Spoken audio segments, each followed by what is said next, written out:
report on our progress with a modern construction material and with the engineering developments in the construction field which it has made possible.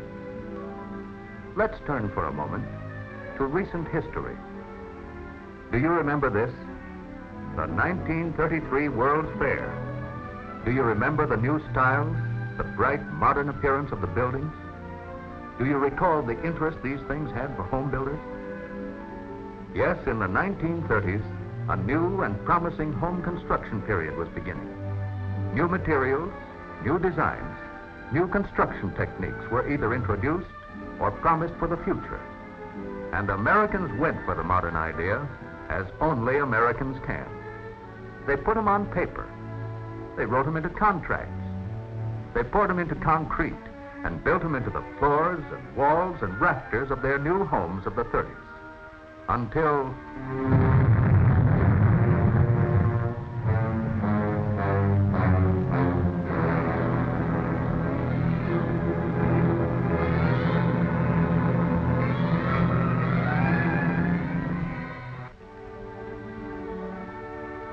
Today, however, Americans look forward to our return to peaceful things. Today, our plans, our hopes are becoming real again. Our men and women are looking homeward.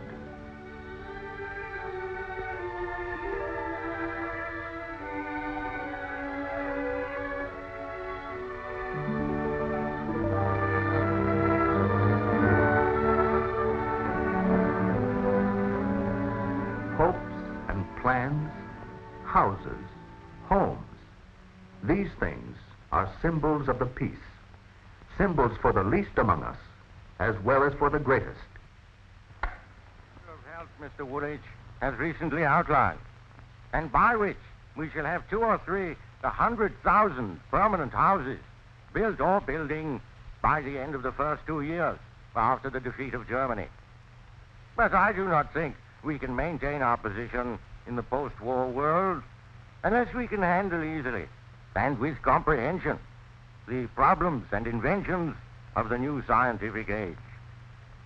Then there is the very far-reaching policy of a national health service, which your Minister of Health... You spoke for England, Mr. Churchill, but you also spoke for us.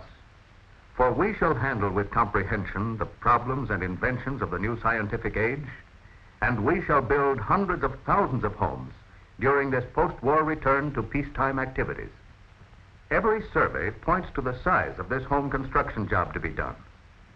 If this 13% of the nation's families do build, there will be an unheard-of market, 4 million new homes. If the predictions of private interests and government agencies are correct, we can realistically expect to build over 1 million homes a year for a 3 to 5 year period. Homes for those who want something better. New homes, which we can expect to be the best products of the new scientific age and at the lowest possible cost.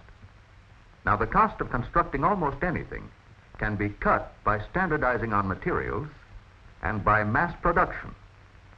America's outstanding example of this is, of course, transportation. Standardizing on models and mass production of them has lowered the cost and provided better cars for America. Likewise, improved building materials, standardization of these materials, and mass production of them can make possible better homes at lower costs for post-war American home builders. In fact, it is already being done by private enterprise and by Uncle Sam. Here are government homes, and here are private homes. Multiple housing projects built with modern materials and on a semi-mass production plan. Homes built with Stran-Steel, one of the modern new materials, one of the engineering developments of the new scientific age, introduced to America in the 30s, recognized by architects and builders as an important new material for the post-war period. Yes, here are lightweight alloy steel framing sections designed for use as studs, joists, and channel plates in the homes of tomorrow. Heavily coated with a special red paint, these Stran-Steel sections resist rust and when properly combined with other materials, give a completely fire-resistant structure. Here, for instance, is a joist section with all the benefits of steel, plus the advantages but none of the disadvantages of wood. For instance, the patented nailing groove. Any standard collateral material can be attached to it with a hammer and nails. As the nail enters the groove, it is bent and held tightly between two steel jaws. The nail is held with a grip that averages 25% stronger than wood. Each type of framing section can be quickly and easily anchored to other parts of the frame by means of special attachment holes. Short, thick sheet metal screws are used to make the attachment secure. Only 2 are required at each connection, an important reason why use of this modern material cuts labor time spent in erecting the frame. Once in place, the structure keeps its shape. The distortions that occur from expansion and warping of wood are unknown with a steel frame. If last-minute changes are to be made on the job, this material can be cut with a power saw in the same way as wood. Light in weight, easy to handle, with a variety of available lengths and gauges, all Stran-Steel framing sections are designed to fit the modular planning program of the Producers' Council. All the sizes conform to the standard 4-inch module, permitting architects and draftsmen to use the 4-inch grid method for reference in planning and in establishing dimensions in drawings. Here at last, then, is a truly mass-produced, standardized construction material available in single pieces or in volume from one of the largest plants in America, making light steel framing.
Now, how is this material used on actual jobs, particularly on multiple housing projects?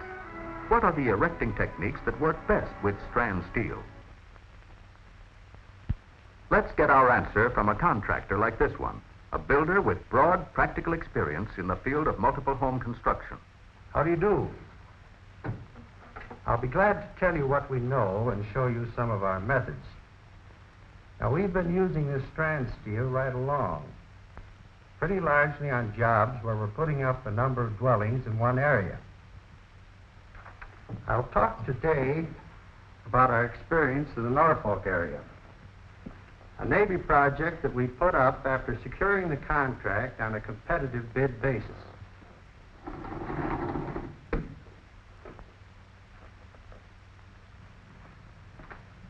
We made some movies of the project as we went along, and that's what I'm going to show you. These are our own homemade movies, so to speak. But some of the shots came out pretty good. At least they'll give you an idea of what you can do with Stran-Steel on the job.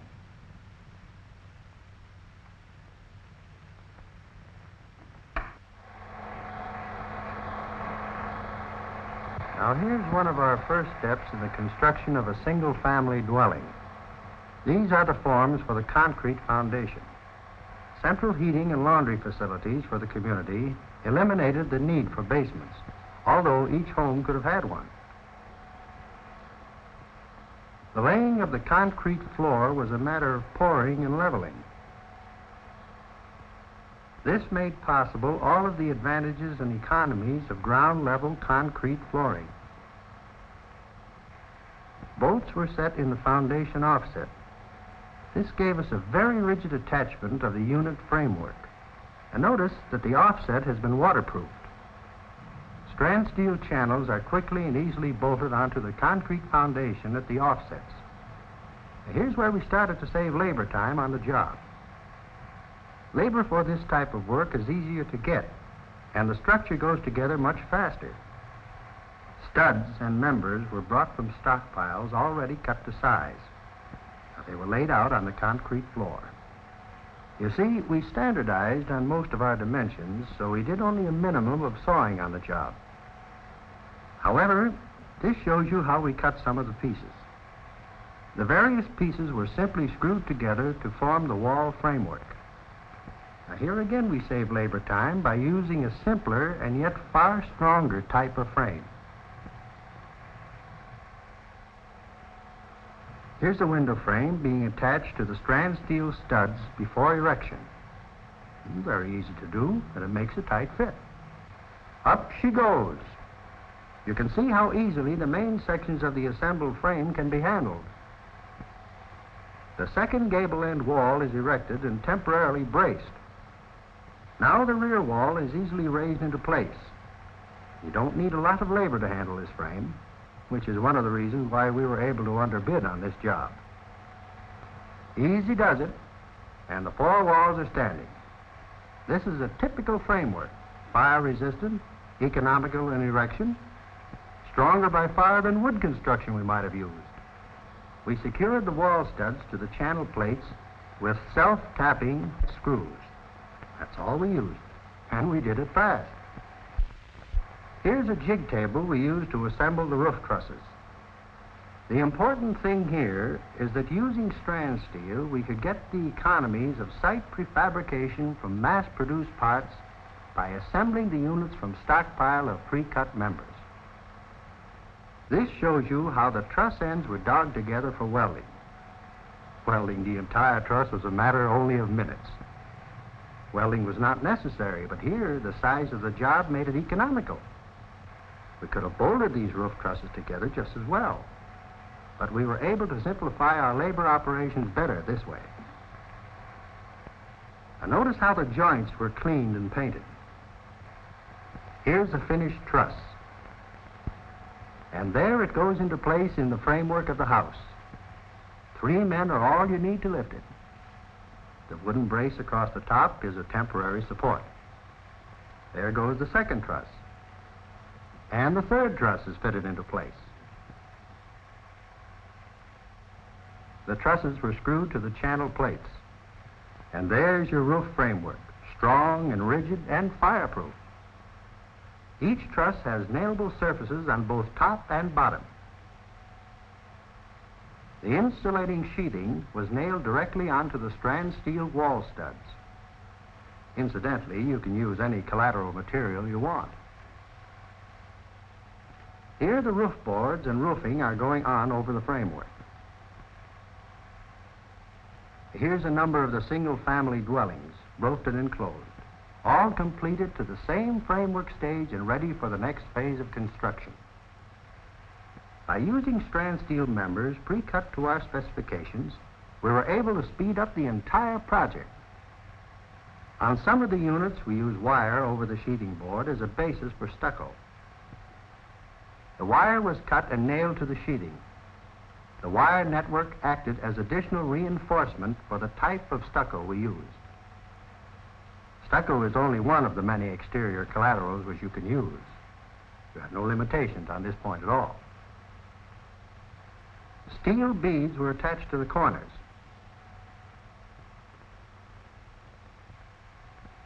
One of the greatest time savers was our system for applying stucco.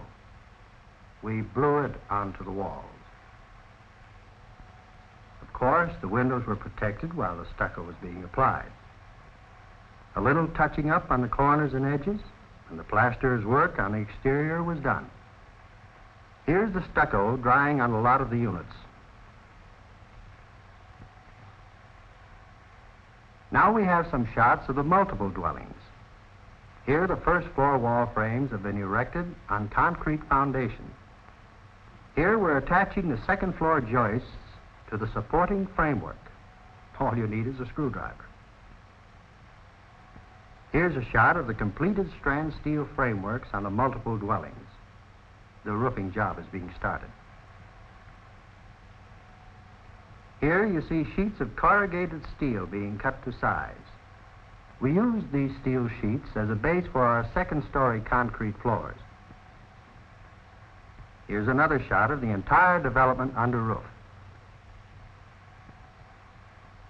While we were getting the frames up, the electrical wiring and conduit for the entire project was fabricated on the site by a standardized production system. The wiring was installed in each unit through the holes which are punched in all Stran-Steel frame members. You don't have to do a lot of cutting to bring it in at the right place. The same system is used with the plumbing. Now, these men are making up stockpiles of pre-fitted sections. Now here siding is being nailed to the sheathing on one unit. The architects were not cramped at all in their exterior designs for these homes. Work continued on the exteriors and interiors at the same time. An endless conveyor carried concrete to the second story, where the floor was poured, and at the same time the glaziers took care of their end of the job. So by getting our frames up fast, we were able to keep all the trades at work right from the start. They didn't have to wait for each other a great deal. That's a room-sized composition wallboard. We nailed this material to the Stran-Steel studs to finish the interior. Not all of the multiple family dwellings were clapboard finished. Here the spray method is being used again to complete a stucco unit. And as the construction of the various units progressed, concrete roads were laid down throughout the development. Here's the same street a few weeks later. A small community of comfortable, modern, low-cost dwellings. So there was nothing jerry-built about these homes. The strength of the steel frames and the quality of the materials we placed on the frames put these dwellings entirely out of the class of temporary housing. And yet the cost to the Navy of erecting these buildings was the lowest cost per unit of any similar housing project at that time.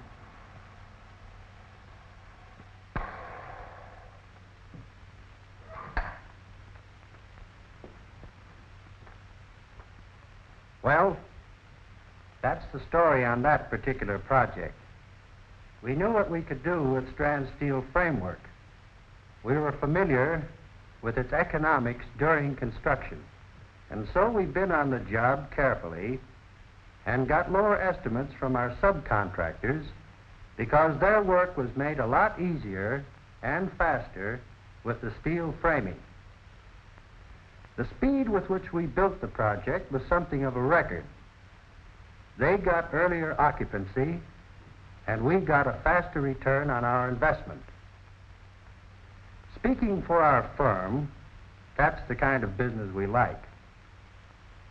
The proof of the pudding is in the eating, as they say. And that particular kind of pudding tastes right nice to us. Yes, and the proof of a dwelling lies in the pleasure of those who dwell in it. Here are more homes, for instance, constructed with these same modern materials and methods. Homes where durability and lasting attractiveness are in great part a product of the strength and rigidity of their frames. Homes that are the best products of the new scientific post-war age. Homes that are clean and modern, designed in whatever style is the owner's choice, with individual personality and charm. Homes that are safe and comfortable, protected against fire and storms and pests. Homes whose walls are solid and straight, whose plaster stays hard and smooth, free of cracks as the home grows old. Windows that fit snug, and doors that swing true. Homes that are the finest that can be had, for the means and the mode of life of those who love, hope, sleep, work, eat, yes, live in them tomorrow.